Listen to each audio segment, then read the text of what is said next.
In the early 19th century, in a secluded area in Adams, Tennessee, there lived a family named Miller on a peaceful farm. The owner was John Miller, whose name has been changed based on John Bell Sr., a hard-working and respected man in the community. He lived with his wife and children, including his teenage daughter Eliza, whose name has been changed based on Betsy Bell, a cheerful and well-loved girl. Life on the farm was quite simple and quiet. They worked the fields, raised livestock, and lived close to nature. However, in 1817, a series of strange and terrifying events began to occur, disrupting the peaceful life of the Miller family. Everything started with small signs, easily overlooked. John Miller often saw strange animals appearing on his land. One time, he saw an animal that looked like a dog but had a rabbit's head, which quickly ran into the bushes and disappeared mysteriously. He thought he had missing it, or that it was just some wild animal. But then, other phenomena began to occur. At night, while the whole family was asleep, they heard strange noises coming from outside the house. Knocking on the doors, scratching on the walls, something hitting the windows forcefully. At first, they thought it was wild animals, or strong winds. John Miller and his sons went out to check multiple times, but found no trace of any animal or person. Doors and windows were all locked tightly. The noises grew louder and more frequent. They were no longer just knocking or scratching sounds. There were sounds like someone dragging a heavy object across the floor outside. The sound of things being thrown forcefully against the walls. The entire Miller family began to feel scared. They couldn't sleep soundly. The feeling of being watched, of being tormented, always haunted them. One night, as John Miller was lying in bed, he heard a loud noise coming from Eliza's bedroom. He rushed to her room. Eliza was sitting on her bed, trembling with fear. She said she heard heavy breathing right next to her bed, and felt as if someone was pulling her blanket. John Miller checked everywhere in the room, under the bed, in the closet, but found no one. However, he also felt a sudden cold draft engulf the room, and a strange sense of unease. He knew something was wrong. Something invisible was tormenting his family. He spoke to his wife and children about these strange phenomena. At first, they tried to find rational explanations, but as time went on, these phenomena became increasingly difficult to explain. John Miller decided to talk to his neighbors about what was happening. He hoped they could offer advice or help, but he had a feeling that this was not a simple problem that could be solved with ordinary reason. An invisible, evil force was entering the lives of the Miller family, and it had no intention of stopping. After talking to his neighbors, John Miller decided to invite a close friend and trusted neighbor, Mr. James Johnson, name changed, to stay at the farm for a few nights to witness the strange phenomena. James Johnson was initially skeptical. He believed that perhaps the Miller family was affected by stress or imagination. However, on the first night staying at the Miller farm, James Johnson had to change his mind.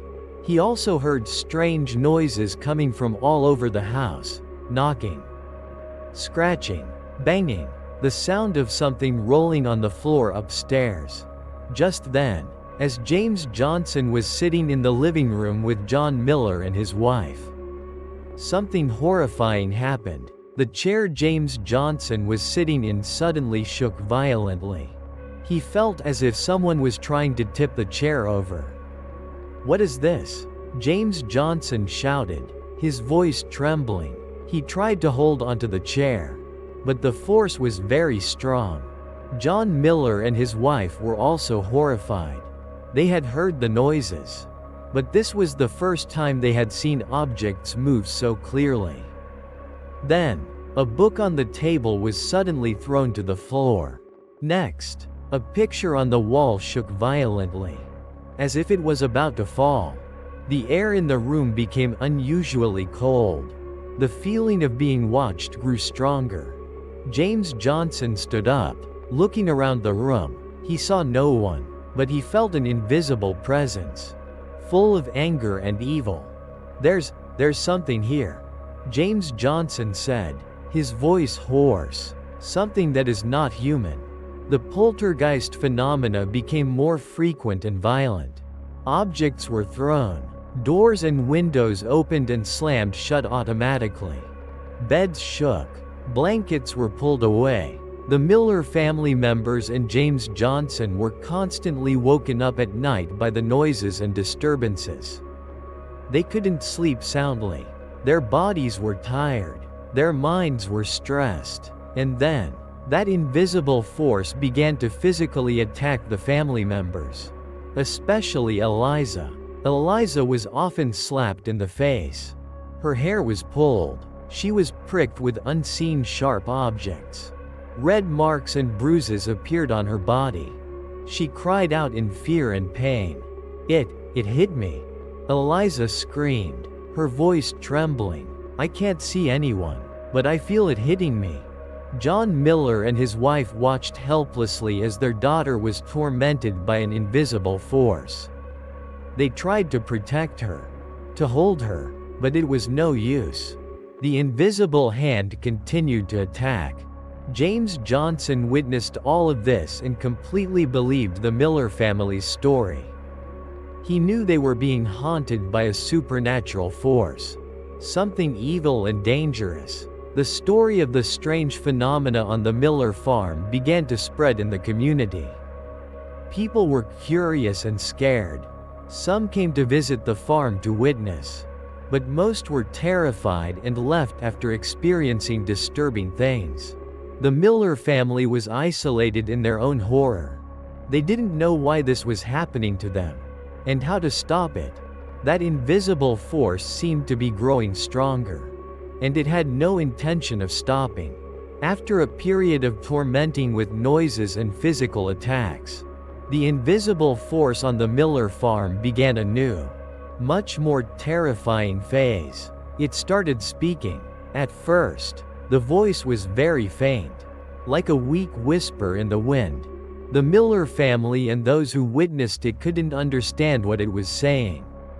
It sounded like indistinct murmurs, hisses, or faint, eerie laughter. However, over time, the voice became clearer, stronger, and more frequent. It was no longer a whisper.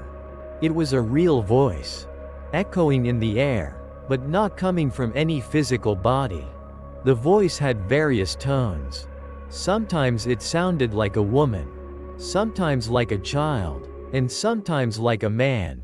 It could mimic the voices of the Miller family members, sending shivers down their spines.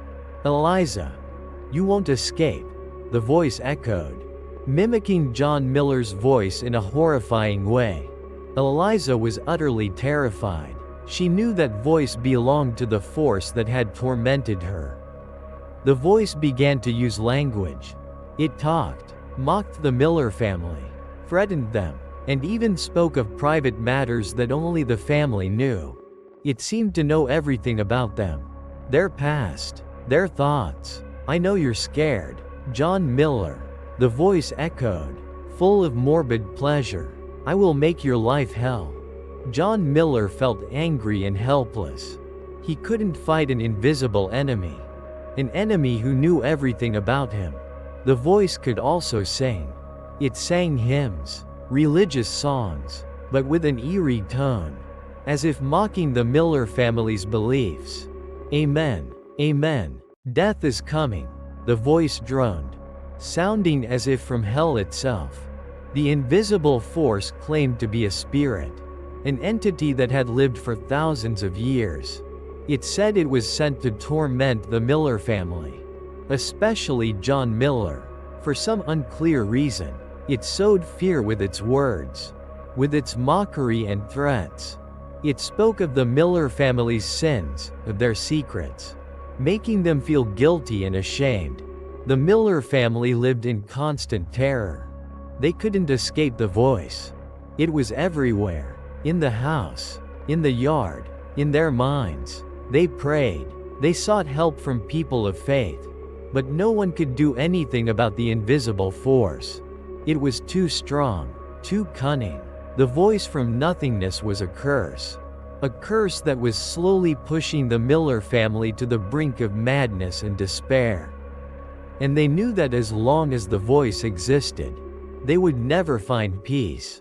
As the invisible force on the Miller farm began to speak, it quickly focused its attention and torment on two individuals, John Miller and his daughter Eliza. For John Miller, the voice constantly mocked him, spoke of his past mistakes, and secrets he tried to hide. It spoke of his impending death and that his soul would be trapped. "You don't deserve to live in peace, John Miller," the voice echoed, full of contempt. "Your sins will never be forgiven." John Miller felt angry and hurt. He didn't know why this force was specifically targeting him. He had tried to live a righteous life, but it seemed some past event was coming back to haunt him. The voice also attacked John Miller's health. He began to feel tired, weak, and was often tormented by sudden pains. Doctors couldn't diagnose his illness. It seemed to be an illness caused by a supernatural force. "I will make you die slowly, John Miller," the voice echoed, full of cruel pleasure. "You will suffer. You will beg for death." For Eliza, the torment was even more brutal. The invisible force not only physically attacked her but also mentally tormented her with frightening words. The voice constantly threatened Eliza, saying she would never marry, that her life would be ruined. It spoke of haunting her forever. "You are mine, Eliza," the voice echoed, full of possession. "No one can take you away from me." Eliza lived in fear and despair. She didn't dare to go outside, didn't dare to meet friends. She felt imprisoned by that invisible force. Her parents tried to protect her, but they were helpless. The invisible hand still hit her. The terrifying voice still echoed in her ears. Other members of the Miller family were also harassed, but not as severely as John Miller and Eliza. It seemed the invisible force had a particular vendetta against these two. The story of the torment by the Bell Witch, which was the name local people gave this invisible force, spread further, attracting attention from people in nearby areas. Some curious people visited the farm, wanting to witness the truth. They heard the voice, saw objects move, and felt the coldness. Some believed the story, some remained skeptical, but no one could explain what was happening. The Miller family lived in terror and isolation. They knew they were facing an evil and powerful force, a force that had no intention of stopping until it achieved its purpose. And that purpose seemed to be the destruction of John Miller's and Eliza's lives. As the story of the Bell Witch spread widely, many people from all over came to the Miller farm, hoping to witness the strange phenomena and perhaps help the family. Among them were religious leaders, scientists interested in supernatural phenomena, and the curious. Some came with kindness and a desire to help, but most were unprepared for what they would witness.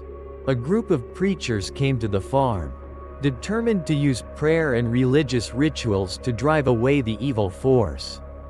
They began to pray in the house, their voices echoing in the air. However, the invisible force mocked them. The voice echoed, mimicking the preachers' voices, distorting their prayers, and even singing lewd songs. "You think you can do anything to me?" the voice echoed, full of contempt. "I was alive thousands of years before you were born." One preacher tried to confront the force directly. He said, his voice firm, In the name of God, I command you to leave this place." The voice laughed loudly and eerily. "Your God has no power here," it roared. Then, the preacher was thrown violently across the room by an invisible force. Hitting the wall, he was slightly injured, but completely shocked and terrified. Another famous visitor recounted in the legend was a renowned military general, believed to be Andrew Jackson. Name changed. He had heard the story of the Bell Witch and was curious to witness it. He came to the farm with a group of soldiers. They brought weapons, ready to deal with any threat. However, as soon as they stepped onto the farm's land, their horses became panicked, refusing to go further. The soldiers felt a cold draft engulf them, and heard mocking laughter from somewhere in the air. The general, a brave and tough man, also felt a strange unease. As they tried to approach the house, small stones began to be thrown at them from nowhere. The stones didn't cause serious injury, but they were a chilling reminder of the presence of an invisible force. The voice echoed, full of defiance. "You think your weapons can do anything to me? General, I have no form. You cannot defeat a shadow." The general and his soldiers finally had to retreat, admitting their helplessness. They could not fight an enemy they could not see or touch. These confrontations only added to the fame and terror of the Bell Witch legend. The invisible force seemed very powerful, very intelligent, and took pleasure in tormenting humans. The Miller family continued to live in terror. With diminishing hope, they had sought help, but everyone who came was either defeated or fled in fear. They knew they were fighting alone against an evil and powerful force. A force that had chosen them as its targets and had no intention of letting go. As all attempts to drive away the invisible force failed, the Bell Witch became stronger and more brutal. It focused its torment particularly on John Miller. John Miller began to be physically tormented in a horrifying way. He was frequently beaten by the invisible hand, the blows strong and painful. His face was often swollen and bruised. He was also tormented by severe seizures. His body would stiffen, shaking uncontrollably. These seizures left him exhausted and in pain. The terrifying voice always echoed around John Miller, mocking him, talking about his weaknesses, and about his impending death. "You cannot fight me, John Miller," the voice echoed, full of triumph. "Your body is weakening. Your soul will soon belong to me." John Miller felt desperate. He was a strong and robust man, but against this invisible force, he was completely helpless. He couldn't eat, couldn't sleep. His health deteriorated rapidly. He was thin, weak, and his face was gaunt from pain and fear. The Miller family watched John Miller being tormented and felt heartbroken. They tried to care for him, but they could do nothing to end his suffering. The invisible force seemed to want to destroy John Miller both physically and mentally. It wanted him to suffer. It wanted him to beg for death. The voice also mocked those who tried to help John Miller. When a doctor visited, the voice echoed, revealing the doctor's private secrets, making him scared and leave. "Your doctor can't do anything. John Miller," the voice giggled, "I am the cause of your pain." In the last months of his life, John Miller lived in constant pain and fear. He knew he was being slowly killed by some supernatural force. He tried to understand why this force was targeting him. Was it because of some past agreement? Was it because of some curse? However, the voice only gave vague hints, mocking remarks, providing no clear explanation. One morning, John Miller was found unconscious in his bed. Beside his bed, there was a small vial containing a strange black liquid. The voice echoed, full of triumph. "I gave him a dose. He will never harm anyone again. John Miller died shortly after. The official cause of death remains a mystery. Some believe he was poisoned by the invisible force. John Miller's death was a major shock to the Miller family and the community. It was believed that he was a victim of the Bell Witch, an evil force that had succeeded in taking his life. Pain and loss enveloped the Miller farm. But the big question remained: why did this happen?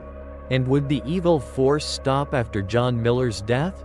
After John Miller's death, the Bell Witch seemed to subside. The intensity of the supernatural phenomena decreased significantly. The noises were fewer, the physical attacks stopped, and the voice appeared less often. The Miller family, though still grieving their loss, felt a small sense of relief. They hoped that the evil force had accomplished its purpose and left. However, the peace did not last. The Bell Witch did not completely disappear. It was still there, lurking in the shadows, waiting for the right time. The voice still appeared occasionally, especially around Eliza. It still mocked her, reminding her of its presence. "You think I'm gone, Eliza?" the voice echoed, full of taunt. "I'm still here." Eliza still lived in fear. Although she was no longer physically attacked, she knew that force was still haunting her. One of the notable events recounted in the legend is that the Bell Witch promised to return in 7 years. Before completely going silent for a period, the voice told Eliza and others that it would travel, explore the world, and return at some point in the future. "I will return in 7 years. The voice echoed one night. "Or perhaps in 100 years. I will return to visit you, Eliza, and to see how your family is doing." This promise made the Miller family and those who knew the legend feel uneasy. They didn't know if the Bell Witch would truly return, and if so, what it would bring. During the Bell Witch's absence, the Miller family tried to rebuild their lives. They still lived on the farm, although the atmosphere there never completely escaped the gloom of what had happened. Eliza eventually married, although the fear of the witch's threat always stayed with her. The story of the Bell Witch became a local legend, passed down from generation to generation. People visited the old Miller farm, which later became the site of a famous cave believed to be connected to the legend, hoping to witness some signs. However, for many years afterward, no major supernatural phenomena occurred on the farm. The Bell Witch seemed to have kept its promise and was absent. But the question always lingered in the minds of those who knew the legend: would the Bell Witch truly return? And if so, when? The departure of the Bell Witch was only temporary. The darkness still lurked, waiting for the opportune moment to return and continue its journey. And its promise to return was a chilling warning that evil things from the past may never truly disappear. Time passed, and the Bell Witch's promise to return became part of the legend. In 1828, 7 years after John Miller's death, some say the witch returned, but only for a short time, and did not cause the intense torment as before. However, the promise to return after 100 years remained, sowing a silent fear in the community.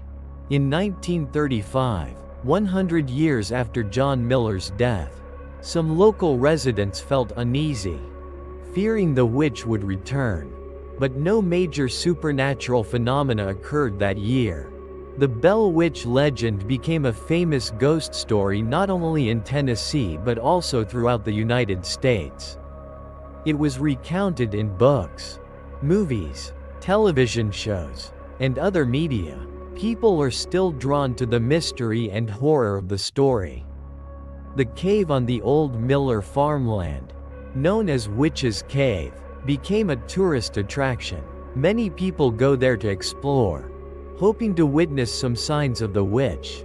Some say they feel a strange coldness in the cave, hear strange noises, or feel watched. However, no one has been able to scientifically prove the existence of the Bell Witch.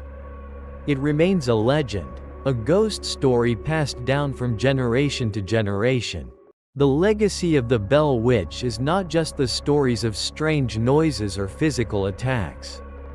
It is the fear it instilled, the helplessness of humans when facing a supernatural force, and a reminder of the dark side of the spiritual world.